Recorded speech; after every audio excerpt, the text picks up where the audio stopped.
Hello everyone, welcome to star education YouTube channel. Star education YouTube ચેનલમાં આપ સૌનું ખૂબ ખૂબ સ્વાગત છે. આજનો જે વિડીયો છે એમાં આપણે ચર્ચા કરશું 25 ડિસેમ્બરના તમામ મહત્વના કરંટ અફેર. ડેઇલી માત્ર 10 મિનિટની અંદર દિવસના જે પણ કંઈ અગત્યના કરંટ અફેર હોય છે, જે તમારી પરીક્ષા માટે મહત્વપૂર્ણ હોય છે, તમામ કરંટ અફેર માત્ર 10 મિનિટની અંદર કવર કરી લઈએ છીએ. તો આ વિડીયો જીપીએસસી અને ગૌણ સેવાની તમામ પરીક્ષાઓમાં ઉપયોગી બનશે. ટેલિગ્રામ ચેનલ જોઈન કરી શકો છો. માત્ર સ્ટાર એજ્યુકેશન લખી ટેલિગ્રામમાં સર્ચ કરશો એટલે આ પ્રકારે ટેલિગ્રામ ચેનલ મળી જશે. બાકી વોટ્સએપ ગ્રુપમાં જોડાવવું હોય 5ના વોટ્સએપ ગ્રુપની લિંક ડિસ્ક્રિપ્શનમાં છે. કોઈ પણ એક વોટ્સએપ ગ્રુપમાં જોડાઈ શકો છો. સ્ટાર એજ્યુકેશનની કરંટ અફેરની ઈ બુક, જેમાં જાન્યુઆરીથી લઈને જૂન 2020 સુધીના કરંટ અફેર કવર કરેલા છે. તો ઓફર માટેનો આજે છેલ્લો દિવસ છે, તો ફટાફટ જઈ અને પરચેસ કરી લેજો. અને આ વેબસાઇટ છે, ત્યાંથી તમે ઈ બુક એક્સેસ કરી શકશો. Star education by hardikchhadwar.com. શરૂ કરીએ હવે આજના કરંટ અફેર. 25 ડિસેમ્બરના સૌથી પહેલો પ્રશ્ન આજના વિડીયોમાં. તાજેતરમાં અરૂપ ગોસ્વામી એમને કઈ હાઈકોર્ટના નવા મુખ્ય ન્યાયાધીશ તરીકે નિયુક્ત કરવામાં આવેલા છે? તો અરૂપ કુમાર ગોસ્વામી હાલમાં જ બન્યા છે આંધ્રપ્રદેશ હાઈકોર્ટના નવા મુખ્ય ન્યાયાધીશ. તો આન્સર આવશે ઓપ્શન બી. તો હાલમાં જ અરૂપ કુમાર ગોસ્વામી છે, એમની આંધ્રપ્રદેશના હાઈકોર્ટના નવા મુખ્ય ન્યાયાધીશ તરીકે નિયુક્તિ કરવામાં આવી છે. હવે થોડુંક બંધારણ રિલેટેડ હાઈકોર્ટના અનુચ્છેદોની વાત કરીએ તો સૌથી પહેલાં તો હાઈકોર્ટનું વર્ણન કયા ભાગમાં કરેલું છે? પ્રશ્ન આવો પૂછી શકાય ને ઘણીવાર પૂછાયો છે, રિપીટાઈ થયો છે કે ભારતના બંધારણમાં હાઈકોર્ટનું વર્ણન કયા ભાગમાં કરેલું છે? તો ભાગ નંબર 6માં હાઈકોર્ટ વિશેનું વર્ણન કરેલું છે. ઓકે, અને કયા કયા અનુચ્છેદ સુધીમાં હાઈકોર્ટનું વર્ણન છે? તો અનુચ્છેદ નંબર 214 થી 231 સુધીમાં છે હાઈકોર્ટનું વર્ણન કરેલું છે. ભારતમાં હાલમાં હાઈકોર્ટ કેટલી કુલ? તો કુલ 25 હાઈકોર્ટ છે. અને છેલ્લે 2013માં મણિપુર, મેઘાલય, ત્રિપુરામાં હાઈકોર્ટની સ્થાપના થઈ હતી. અને એ પછી છેલ્લી હાઈકોર્ટ જે સ્થપાણી એ ક્યાં સ્થપાણી? તેલંગાણાની અંદર 1 જાન્યુઆરી 2019ના રોજ, એટલે કે ગયા વર્ષે. ઓકે, તો 1 જાન્યુઆરી 2019ના રોજ તેલંગાણાની અંદર છેલ્લી હાઈકોર્ટ સ્થપાણી, જે હતી 25મી હાઈકોર્ટ. ઓકે, તો એટલું યાદ રાખો. બાકી ગુજરાત હાઈકોર્ટના હાલના મુખ્ય ન્યાયાધીશ છે, એનું નામ શું છે? વિક્રમનાથ. તો એ પણ યાદ રાખી લો. હવે હાઈકોર્ટ સંબંધિત અનુચ્છેદની વાત કરું તો જેટલા મહત્વના અનુચ્છેદ છે તમારી સામે છે. તો એમાં જે અનુચ્છેદ નંબર 214 છે, એમાં ભારતના દરેક રાજ્યની અંદર એક હાઈકોર્ટની વ્યવસ્થા હોય એ પ્રકારનું વર્ણન કરેલું છે. તો પ્રશ્ન આવો પૂછાય કે ભારતના દરેક રાજ્યમાં એક હાઈકોર્ટની વ્યવસ્થા માટેનું વર્ણન કયા અનુચ્છેદમાં કરેલું છે? તો અનુચ્છેદ નંબર 214. ત્યાર પછીની વાત કરું તો દરેક હાઈકોર્ટમાં એક મુખ્ય ન્યાયાધીશ અને અન્ય ન્યાયાધીશોની સંખ્યા રાષ્ટ્રપતિ નક્કી કરશે. આ બાબતનું વર્ણન કયા અનુચ્છેદમાં કરેલું છે? અનુચ્છેદ નંબર 216માં. બરાબર. અને દરેક હાઈકોર્ટ છે એમાં એક મુખ્ય ન્યાયાધીશ અને અન્ય ન્યાયાધીશો એની નિમણૂક કોના દ્વારા થશે? રાષ્ટ્રપતિ દ્વારા. ઓકે, તો પ્રશ્ન એમ પણ પૂછાય કે ન્યાયાધીશની નિમણૂક કોણ કરે? તો આન્સર આવે આપણો રાષ્ટ્રપતિ. અને રાષ્ટ્રપતિ દ્વારા એની નિમણૂક કરવામાં આવે. આ બાબતનું વર્ણન કયા અનુચ્છેદમાં કરેલું છે? અનુચ્છેદ નંબર 217માં. ત્યાર પછી મુખ્ય ન્યાયાધીશ અને અન્ય ન્યાયાધીશની લાયકાત વિશેનું વર્ણન કેમાં કરેલું છે? અનુચ્છેદ નંબર 218માં. કરેક્શન કરી લેજો, 218. ત્યાર પછી હાઈકોર્ટના મુખ્ય ન્યાયાધીશ છે અને અન્ય ન્યાયાધીશ એમના શપથ વિશેનું વર્ણન કયા અનુચ્છેદમાં કરેલું છે? અનુચ્છેદ નંબર 219માં. અને મુખ્ય ન્યાયાધીશ અને અન્ય ન્યાયાધીશ છે એના પગાર અને ભથ્થાનું વર્ણન કરેલું છે 221માં. અને બદલી અને સ્થાનાંતર વિશેની વર્ણન કરેલું છે અનુચ્છેદ નંબર 222માં. અને રીટ બહાર પાડવાની જે સત્તા છે એનું વર્ણન કરેલું છે 226માં. તો એટલા અનુચ્છેદ છે જે પરીક્ષાની દ્રષ્ટિએ મહત્વપૂર્ણ છે. પ્રશ્ન નીકળે તો આમાંથી જ નીકળશે. તાજેતરમાં કોના દ્વારા status of leopard in India 2018 report જાહેર કરવામાં આવેલો છે? તો ઓપ્શન બહુ મસ્ત છે અને ક્વેશ્ચન પણ એટલો જ ઇમ્પોર્ટન્ટ છે. Status of leopard in India આ રિપોર્ટ હમણાં જ જાહેર કરવામાં આવેલો છે અને જાહેર કરેલો છે કેન્દ્રીય મંત્રી પ્રકાશ જાવડેકરે. આન્સર આવશે ઓપ્શન એ. તો હાલમાં જ કેન્દ્રીય પર્યાવરણ મંત્રી એમના દ્વારા status of leopard in India જાહેર કરવામાં આવેલો છે.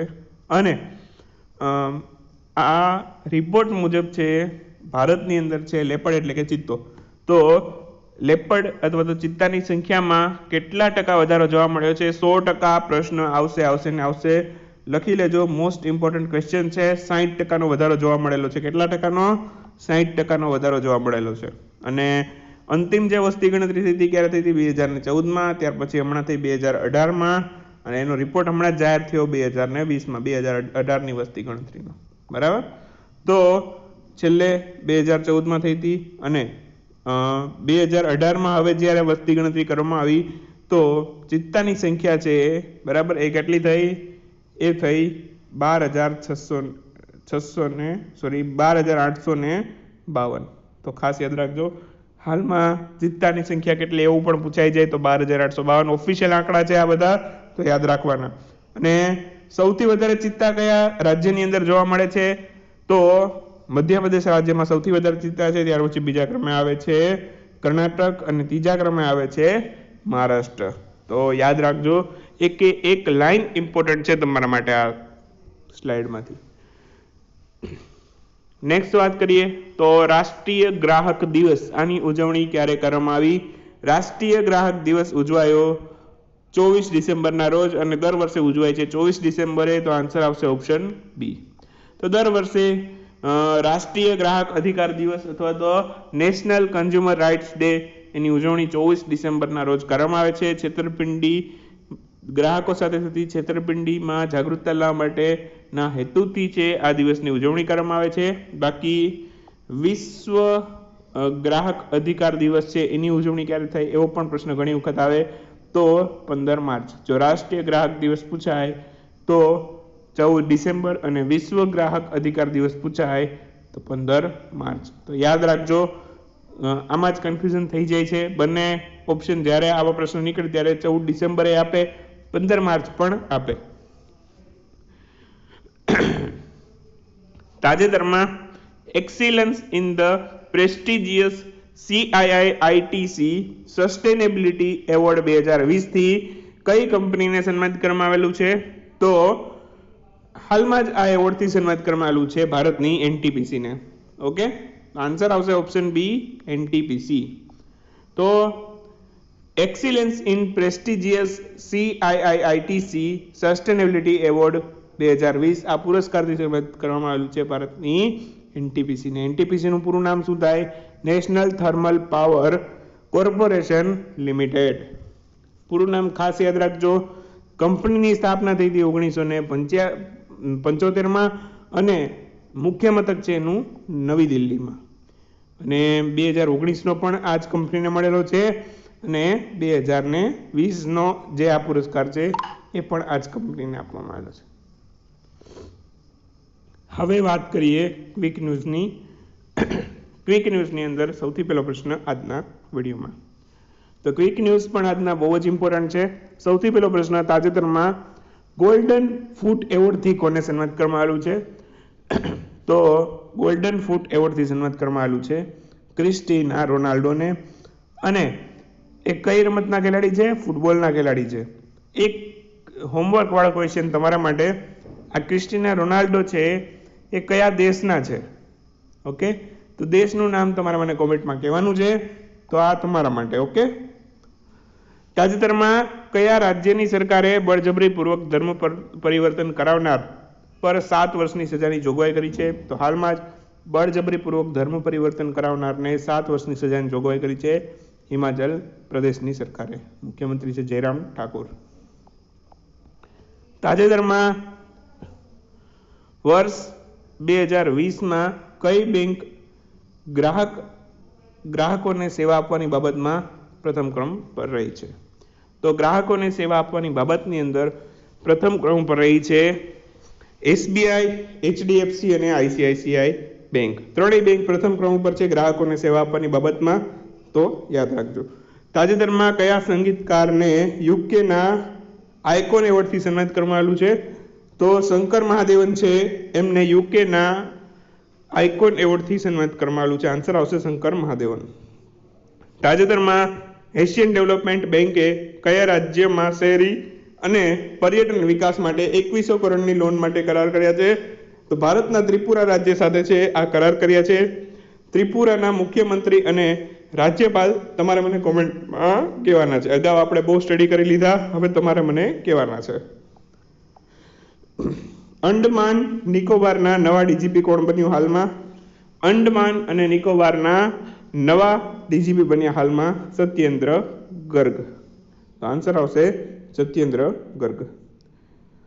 નેક્સ્ટ ક્વેશ્ચન, તાજેતરમાં આદિત્યનાથ દાસ કયા રાજ્યના નવા સચિવ તરીકે નિયુક્ત થયા? તો આદિત્યનાથ દાસ હાલમાં જ આંધ્રપ્રદેશ રાજ્યના નવા સચિવ તરીકે નિયુક્ત થયા છે.